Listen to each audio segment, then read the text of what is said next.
Well, Dr. Pitam Chandra, I'm very proud. He was my student at Pantnagar. I think he again, his introduction will be by his talk. I think he has done a lot of work in the physical structures. And I think this is what Dr. Brahm Singh is trying to emphasize, that we need a lot more effort in engineering towards the physical structures. So I think Pitam Chandra, please go ahead. Thank you, sir, and thank you for your blessings. Let me share my screen. Is it visible now? Yeah. Okay, let me make it full screen. Okay, now here I think it's full screen. Okay. So with the very generous introduction, let me say what I want to say today. In fact, this is an extension of what Dr. Brahm Singh has already presented. Vertical farming. He talked about the above ground cultivation, and this is going deeper down, vertically down. So it can be taken as an extension of what Dr. Brahm Singh has presented. It occurred to me that now with the state of technology which is available, it is possible to do away with natural sunlight. After all, we needed the transparency, the sunlight to carry out the photosynthesis. But if the light can be produced artificially at competitive cost, then it is possible to do it anywhere, whether it is underground or it's in indoors or wherever it is. So that is the background. And what I will do is I will take this Satyanarayan Katha model, in the sense that I will not talk about the technicalities so much, but use examples to illustrate the points which are important for underground food production. Why are we talking about it? The population is growing and we are likely to be 9.6 billion by 2050, and more importantly, 2/3 of this population will stay in urban areas. And we already know that how much difficult it is to find the fresh quality produce, fruits, vegetables, flowers in urban areas. You pay through your nose, certainly. And so there has been talk of replacing or at least partially substituting the open field crops from the rural sector with something which we can grow within the city limits. And Dr. Brahm Singh indicated, you all will agree that finding land in the urban areas is also so much of a problem. It's expensive and sometimes not available. And we need to replace about 10 to 15% of the global vegetable production through urban vertical farms. Now we know that the world vegetable production is around 2 billion tons per annum. 10 to 15% of it makes really a large amount, almost as much as India produces, the total vegetable production in the country. So we need food for this changing demography in the country, around the world.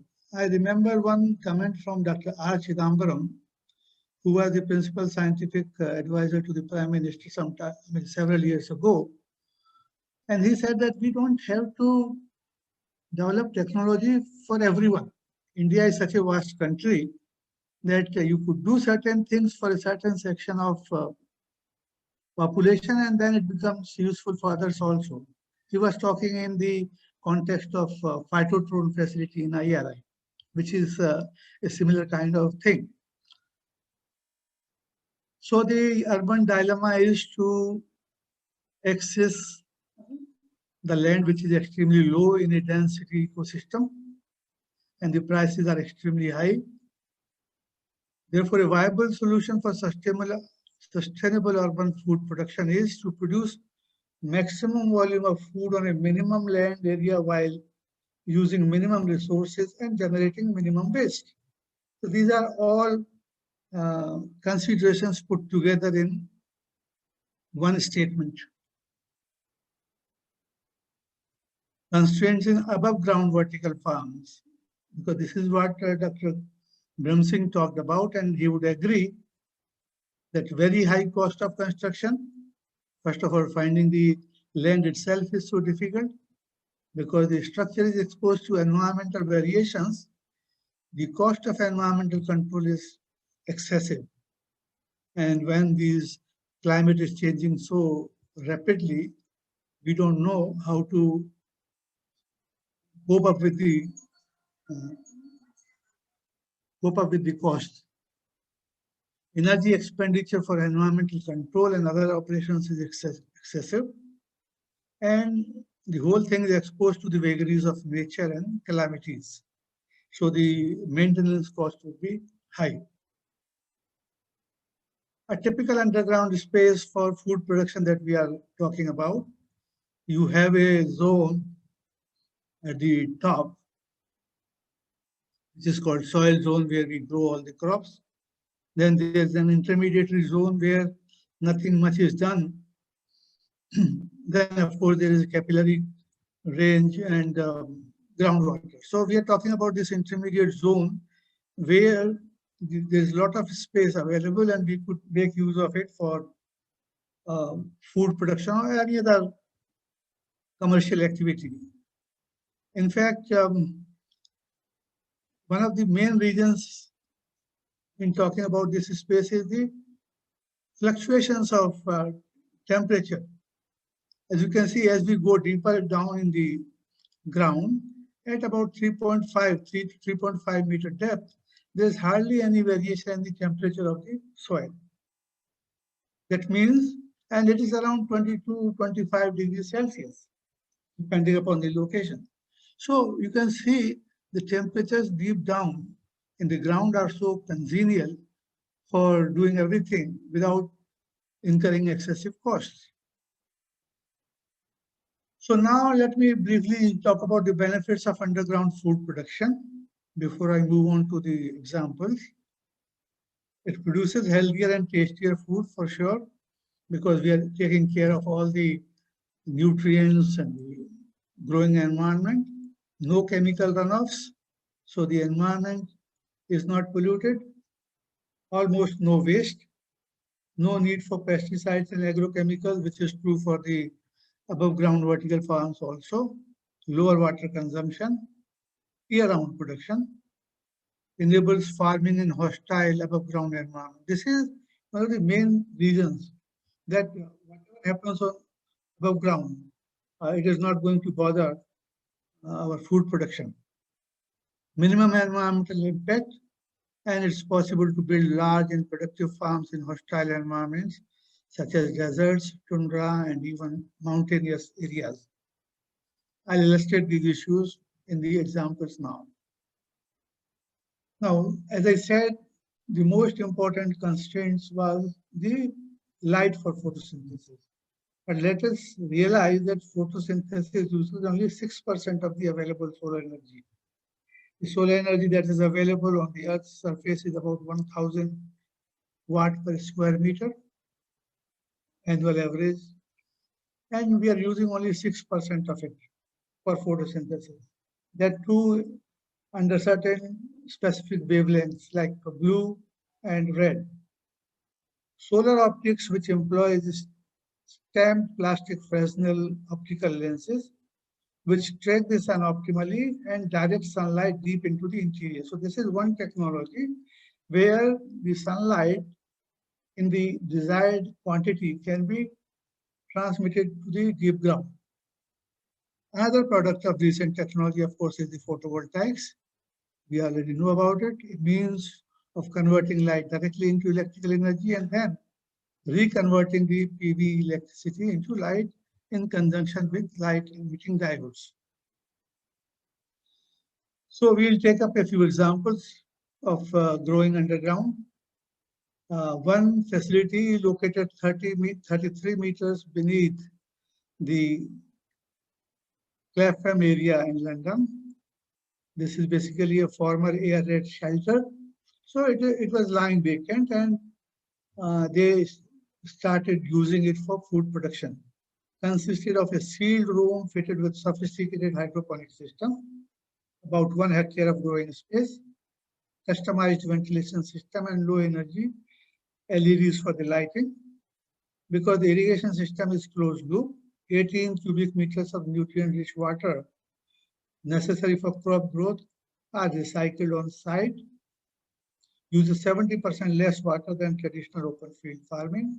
Not difficult to get convinced. Zero runoff, complete lack of pests and weeds. The produce meant for neighborhood doesn't need to travel far.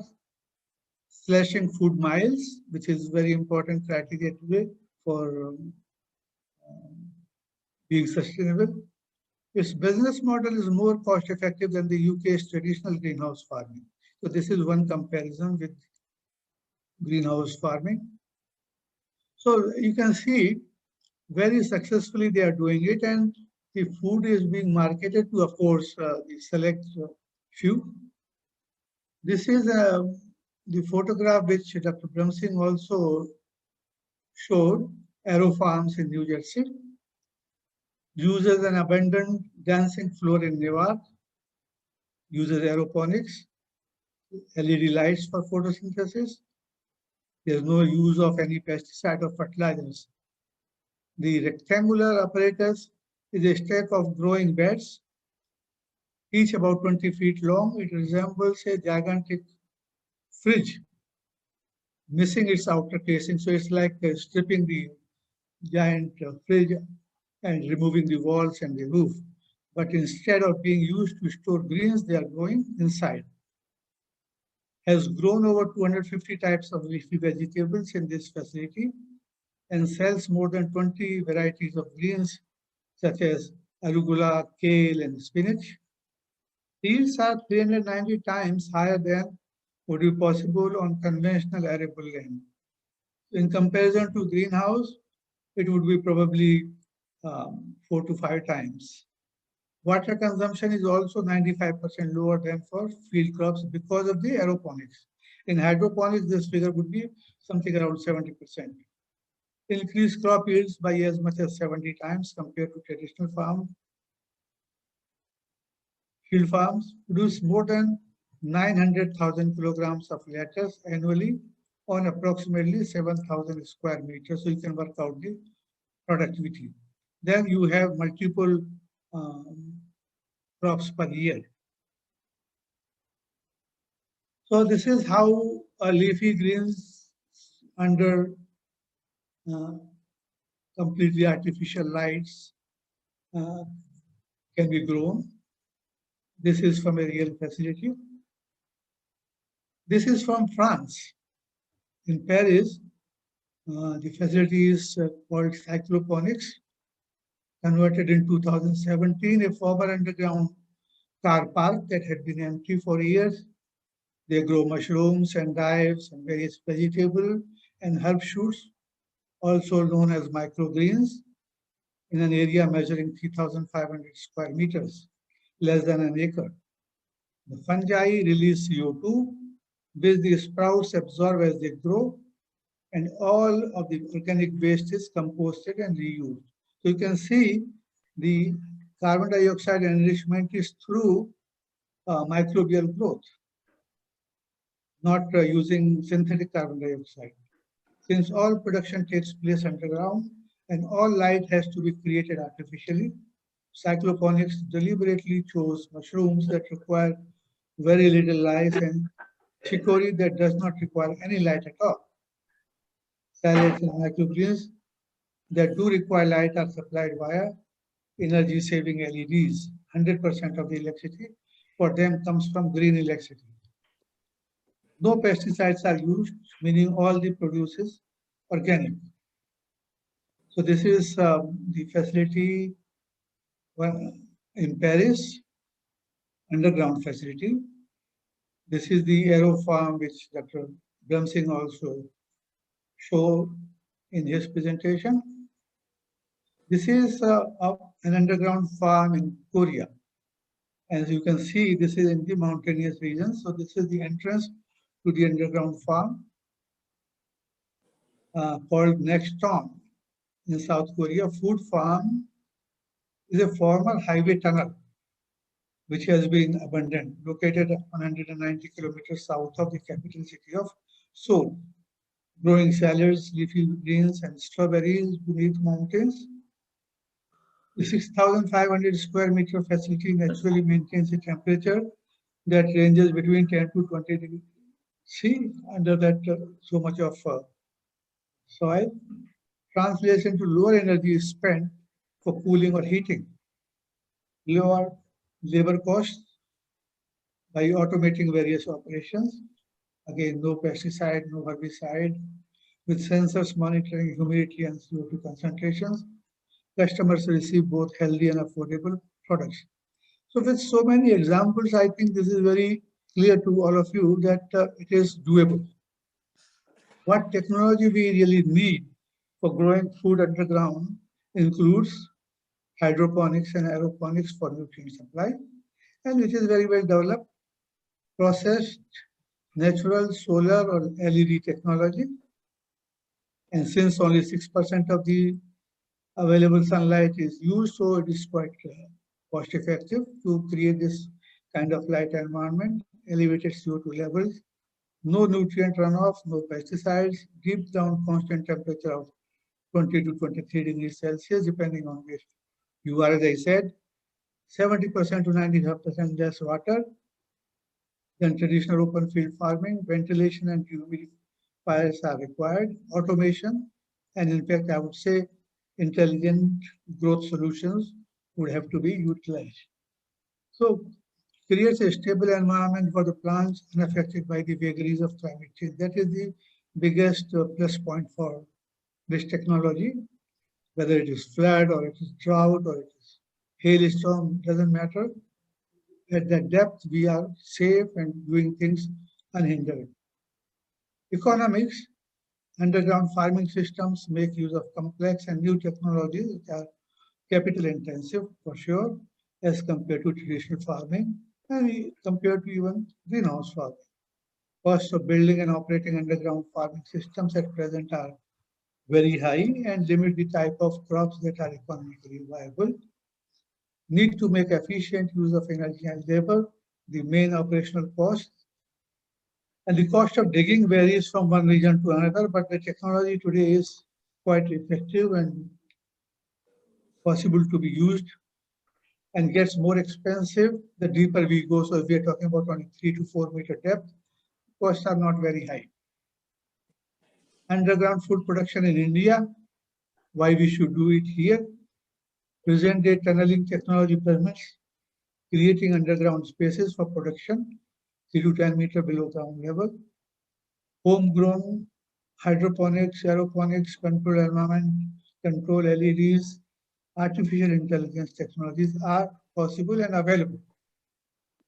Underground food production facilities could be set up in urban areas to augment the supply of fresh vegetables, herbs, and other microgreens. And large underground year-round food production facilities are possible to be created in Indian deserts for meeting critical and essential services irrespective of extreme weather conditions and calamities above ground. So that's what I say. It is a strategic option to create such facilities to meet the emergency requirements of food. Strategic food production, underground food production is an assurance to maintain lifeline during above ground disasters, to be part of the disaster management program, high quality food for meeting essential requirements during periods of uncertainty, meeting urban high-end requirements, technology development for extraterrestrial travel, and in fact, we could use such facilities for producing even fuel or energy through algae culture. So I think this is probably the end of my presentation. And thank you very much for this opportunity to share these views with you all. Thank you.